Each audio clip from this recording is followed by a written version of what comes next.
Antes, para el análisis de hoy, me topé con un contraste que de verdad no se me quita de la cabeza.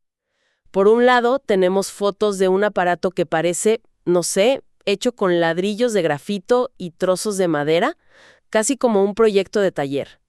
Y por otro, la imagen de una ciudad entera, borrada del mapa, convertida en una sombra.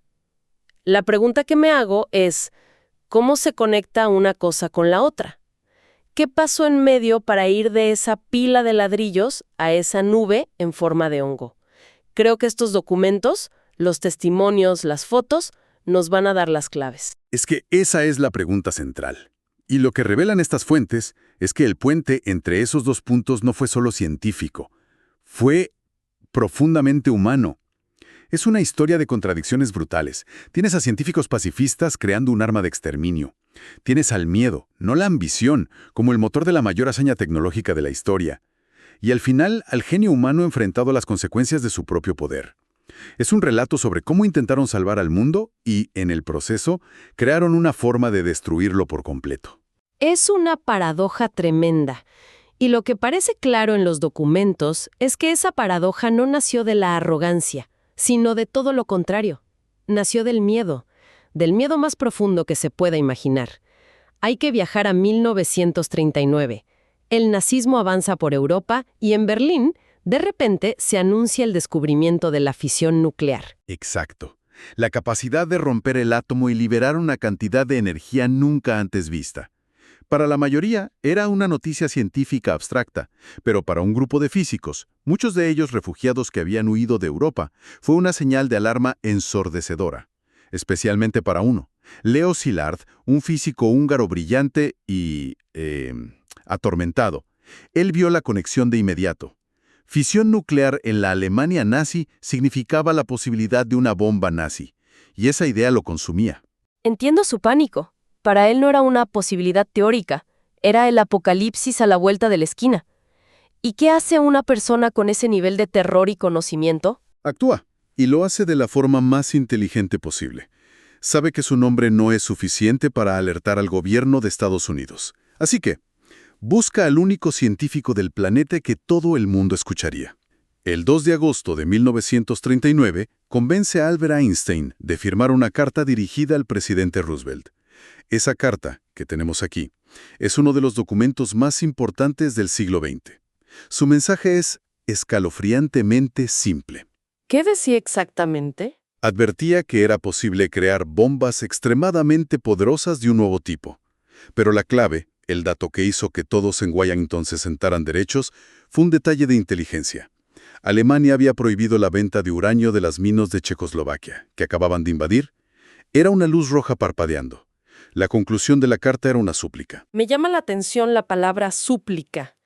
No es una sugerencia, es casi un ruego. Y para que esa súplica tuviera el peso necesario, Szilard sabía que necesitaba un nombre que nadie, ni siquiera el presidente, pudiera ignorar.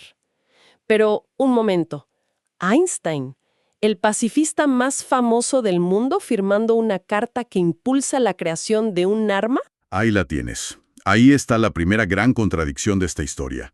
Einstein firmó porque su miedo a Hitler era mayor que sus principios pacifistas. Creía que era la única forma de disuadir a los nazis. Sin embargo, años más tarde, esa firma se convirtió en una carga insoportable para él. Las fuentes recogen una cita suya, llena de amargura. Llamó a esa firma el único gran error de mi vida. Con esa frase, sin saberlo, estaba adelantando el sentimiento que acabaría consumiendo a casi todos los involucrados. Es increíble cómo una sola firma puede cambiar el curso de la historia y al mismo tiempo quebrar la conciencia de quien la estampa. Esa carta, entonces, fue la chispa que lo encendió todo. Fue el catalizador. Roosevelt no lo ignoró. Creó un comité. Al principio, con pocos fondos, pero, tras el ataque a Pearl Harbor y la entrada de Estados Unidos en la guerra, se transformó en el proyecto secreto más grande y costoso de la historia, el Proyecto Manhattan. Hablamos de una operación a una escala inimaginable. 130,000 personas, instalaciones secretas repartidas por todo el país y un presupuesto de $2,000 millones de la época. Y en el centro de ese esfuerzo monumental nos encontramos con otra figura clave que también había huido de Europa. Enrico Fermi. Un físico italiano de un genio excepcional. Había escapado de la Italia de Mussolini porque su esposa era judía, y a él le tocó resolver el primer gran desafío, demostrar que la teoría era realmente posible. Se podía crear y controlar una reacción nuclear en cadena. Si no se podía hacer eso, no había bomba. Y el lugar donde lo demostró es casi tan increíble como el propio experimento. Las fotos son una locura. No es un laboratorio impoluto, es una cancha de squash, debajo de las gradas de un estadio de fútbol americano en la Universidad de Chicago. Suena a ciencia ficción de garage. Totalmente. Construyó allí lo que llamaron Chicago Pile One, y las fotos lo describen como una pila cruda de ladrillos negros y maderas. Era literalmente el primer reactor nuclear del mundo, y parecía un montón de leña. El 2 de diciembre de 1942, el equipo de Fermi retiró lentamente las barras de control y los contadores Geiger empezaron a sonar cada vez más rápido. Durante 28 minutos, lograron la primera reacción nuclear en cadena autosostenida y controlada de la historia. Fue el momento en que la era atómica dejó de ser una teoría para convertirse en una realidad tangible. ¿Y cómo comunicaron un éxito de esa magnitud? Supongo que no podían ponerlo en un telegrama. Usaron un código maravilloso. Se hizo una llamada telefónica a uno de los directores del proyecto y el mensaje fue: el navegante italiano ha desembarcado en el Nuevo Mundo. El navegante, por supuesto, era Fermi. Y el Nuevo Mundo era la era atómica. Habían llegado a una tierra desconocida y aterradora. Con esa prueba en Chicago, demostraron que la bomba era posible. La pregunta dejó de ser si se puede y pasó a ser cómo y dónde la construimos lo más rápido posible. Y esa urgencia los llevó a un lugar que no aparecía en ningún mapa. A Los Álamos. Exacto, Los Álamos. Y al frente pusieron a una de las figuras más enigmáticas de toda esta historia. J. Robert Oppenheimer. Un personaje fascinante. Un físico teórico de Nueva York increíblemente brillante, carismático, pero también torturado por sus propias contradicciones.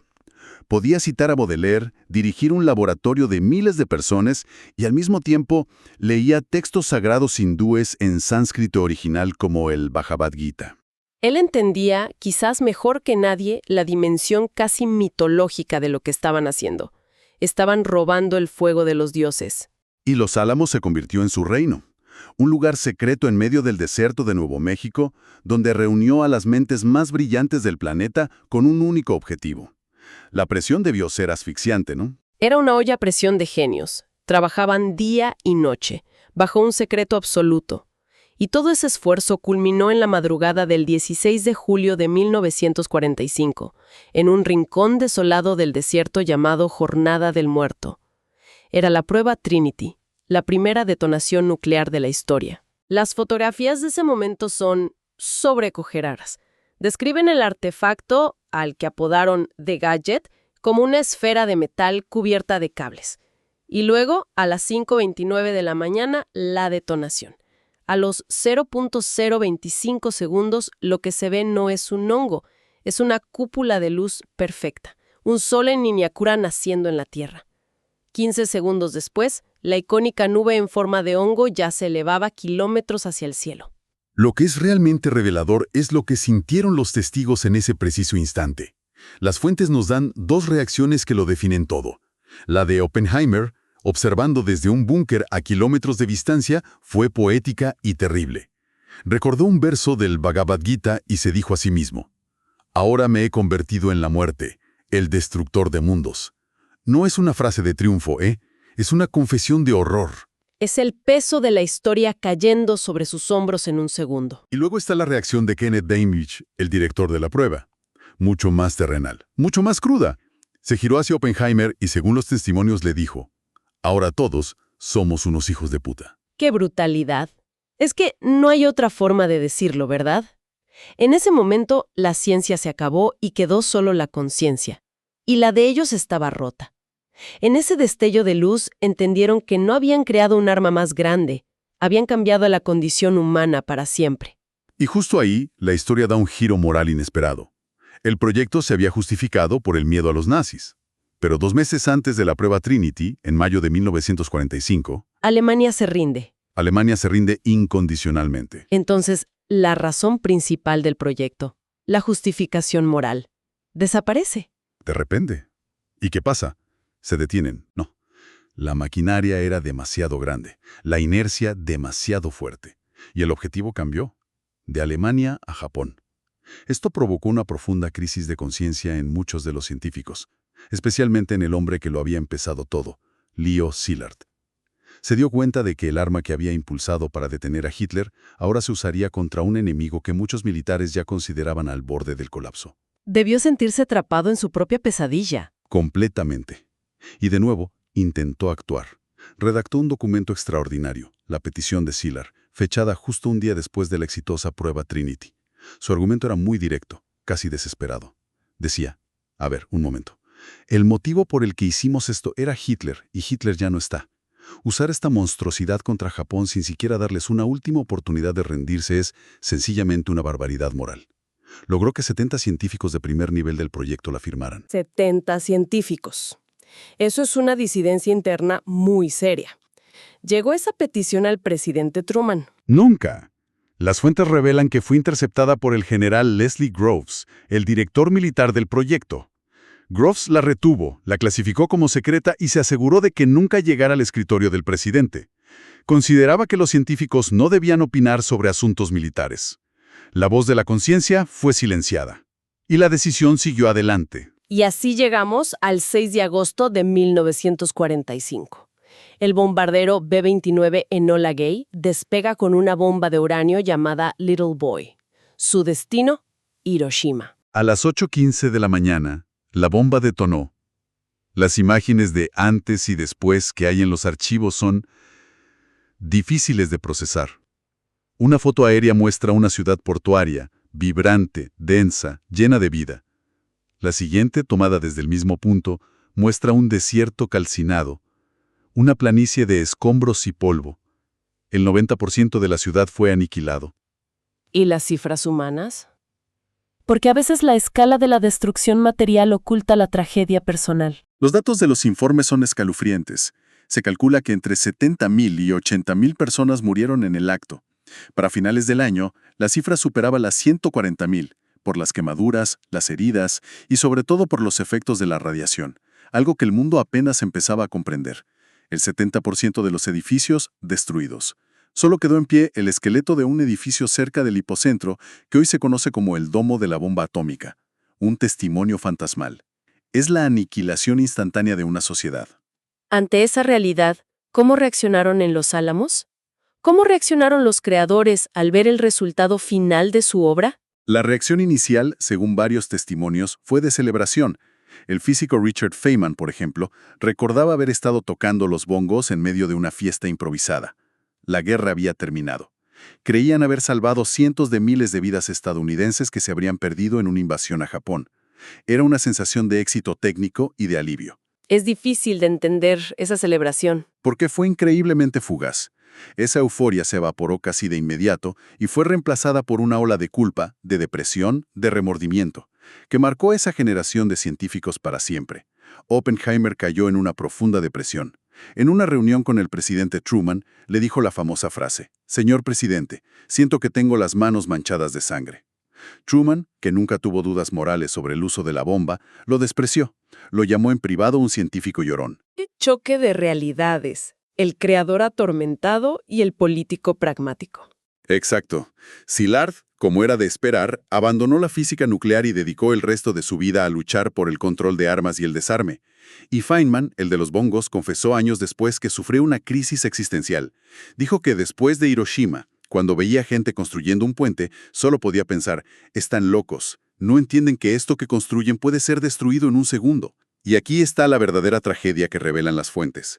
No es solo que se sintieran culpables, es que se dieron cuenta de que su genialidad, su capacidad para ver lo que nadie más veía, no les dio ninguna habilidad especial para controlar las consecuencias.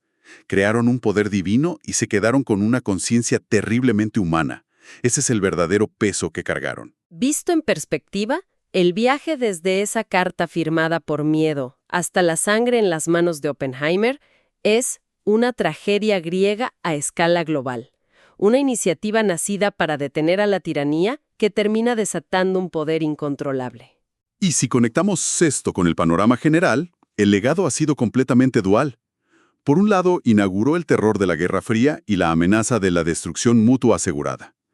Pero por otro, esa misma comprensión del átomo llevó a la energía nuclear para uso civil y a aplicaciones médicas como la radioterapia que han salvado millones de vidas. Es la paradoja final. La ciencia que creó el arma más mortífera también nos dio herramientas para curar. Todo este recorrido nos deja con una reflexión final que parece sacada directamente de sus diarios. Los científicos del Proyecto Manhattan se enfrentaron a la responsabilidad moral de su creación cuando ya era demasiado tarde, cuando el mundo ya había cambiado. Hoy, en una era que desarrolla a una velocidad vertiginosa nuevas tecnologías con consecuencias impredecibles, desde la inteligencia artificial hasta la ingeniería genética, la pregunta que nos dejan sus historias resuena con más fuerza que nunca.